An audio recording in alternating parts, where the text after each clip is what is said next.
Alhamdulillah, hari ini saya ingin berbagi lagi. Assalamualaikum warahmatullahi ta'ala wabarakatuh. Bapak Ibu sekalian, saudara-saudara sekalian, teman-teman sekalian, dan adik-adik sekalian.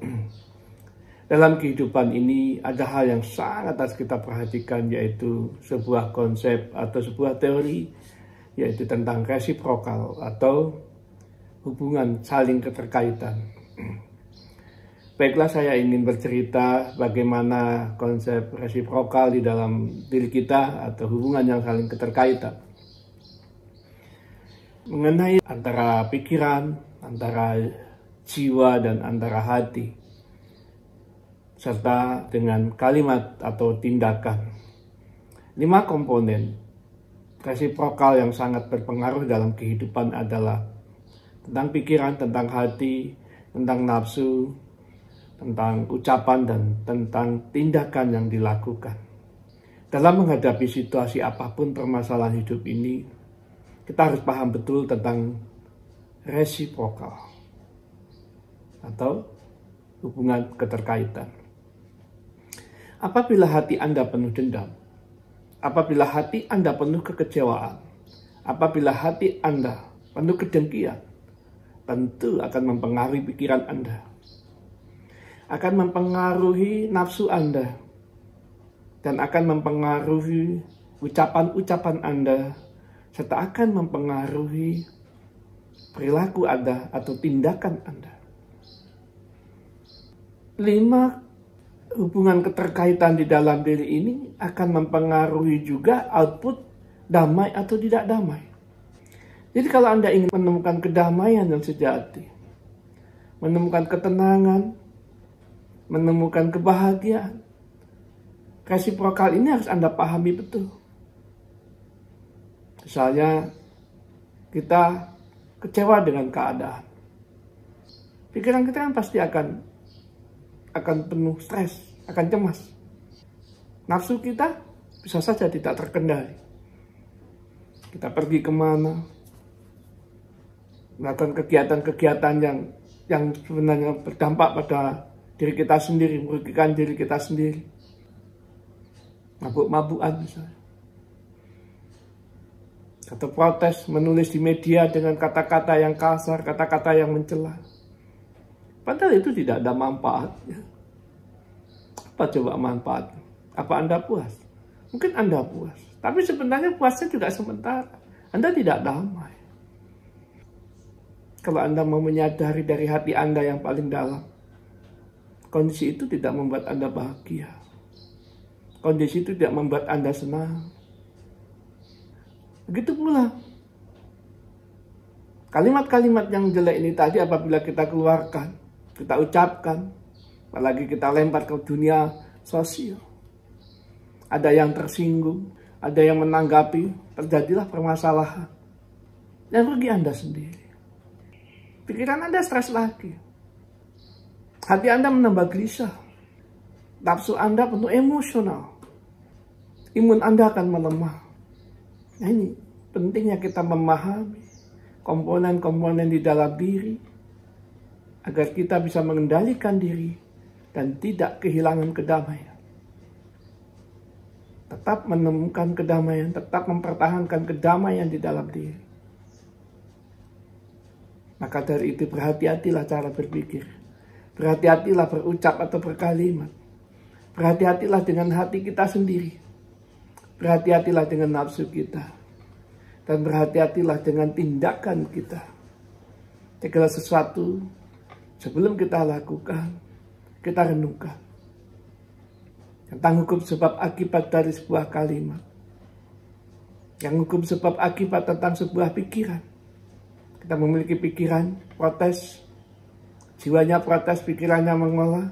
Sehingga mengucapkan kalimat-kalimat yang tidak baik, yang akan berdampak pada tidak kebaikan, tentu membuat Anda akan gelisah ke depan. Membuat Anda tidak tenang ke depan. Maka dari itu, kendalikan pikiran Anda. Kendalikan hati Anda, agar tidak menulis kata-kata yang tidak baik terhadap siapapun. Atau tidak berucap terhadap siapapun yang jelek-jelek, namun berucap dengan kalimat-kalimat yang baik. Inilah pentingnya mengetahui sebab akibat dari sebuah pikiran, dari sebuah kondisi hati, dan dari sebuah nafsu atau ucapan yang dilakukan atau tulisan-tulisan yang dilakukan, tindakan-tindakan yang dilakukan. Maka dari itu kita harus paham betul hidup ini adalah apa yang ingin kita capai. Kalau Anda ingin mencapai kedamaian yang sejati, Anda ingin bahagia, konsep di dalam diri harus kita pahami tentang resiprokal. Keterkaitan antara pikiran, keterkaitan antara hati, keterkaitan dengan nafsu atau jiwa, keterkaitan antara ucapan dan tindakan. Penting sekali Anda paham. Ini pemahaman yang sebenarnya sederhana, tapi dalam pencarian ini juga saya cukup lama sekali, teman-teman. Cukup lama sekali menemukan rahasia kehidupan, di mana letak kedamaian itu sendiri. Karena fenomena yang saya lihat, kedamaian bukan dari orang-orang yang kaya, kesusahan juga bukan dari orang yang miskin saja.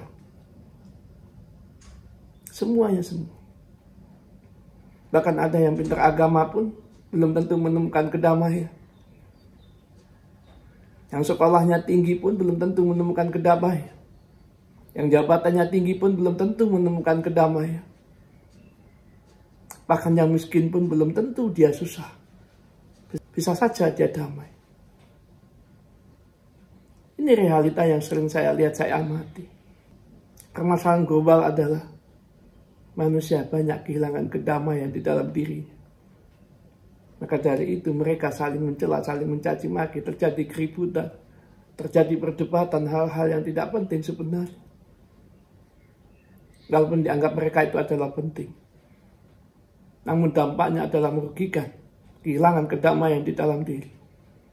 Bagi siapa saja, teman-teman yang ingin menemukan kedamaian, yang ingin memelihara kedamaian di dalam diri, tentu harus paham betul hubungan keterkaitan antara pikiran, hati, jiwa atau nafsu, tindakan dan ucapan.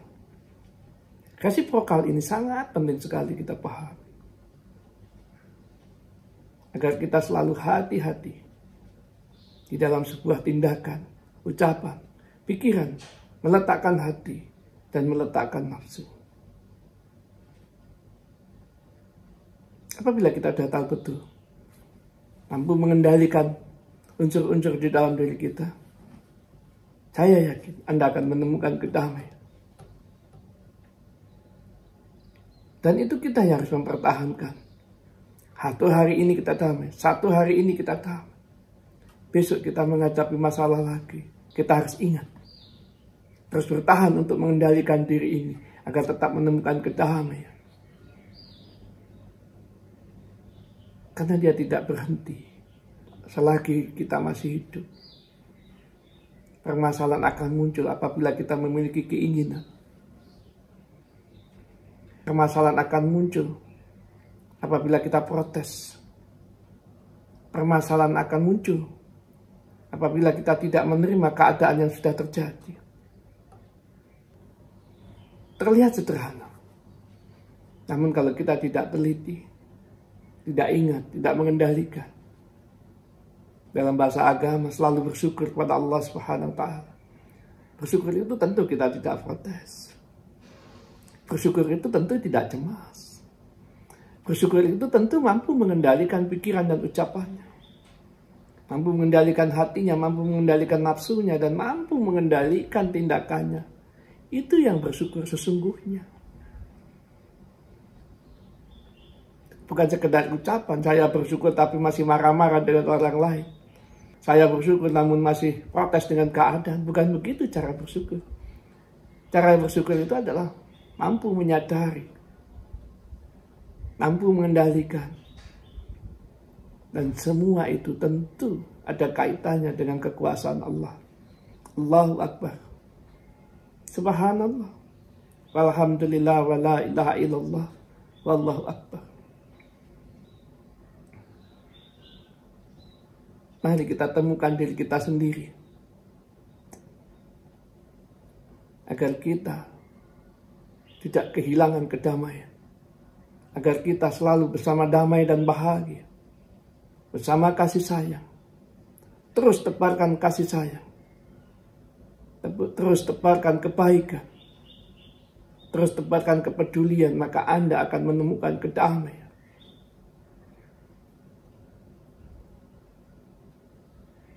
Hanya Anda yang mampu mengendalikan diri Anda. Hanya Anda yang mampu menciptakan kedamaian. Tentu dengan rahasia kekuasaan Allah. Terus hadirkan cinta kepada Allah. Dimanapun kita berada, selalu bersama Allah yang maha kasih dan sayang. Selalu bersama Allah yang selalu mensucikan diri kita. Selalu bersama Allah yang selalu memaafkan segala kesalahan. Oleh sebab itu, kita harus belajar memaafkan kesalahan orang lain. Belajar memaafkan, menerima keadaan. Agar kedamaian selalu bersama kita. Kira itu dulu cerita dari saya. Semoga bermanfaat teman-temanku sekalian. Akhirul kalam. Assalamualaikum warahmatullahi ta'ala wabarakatuh.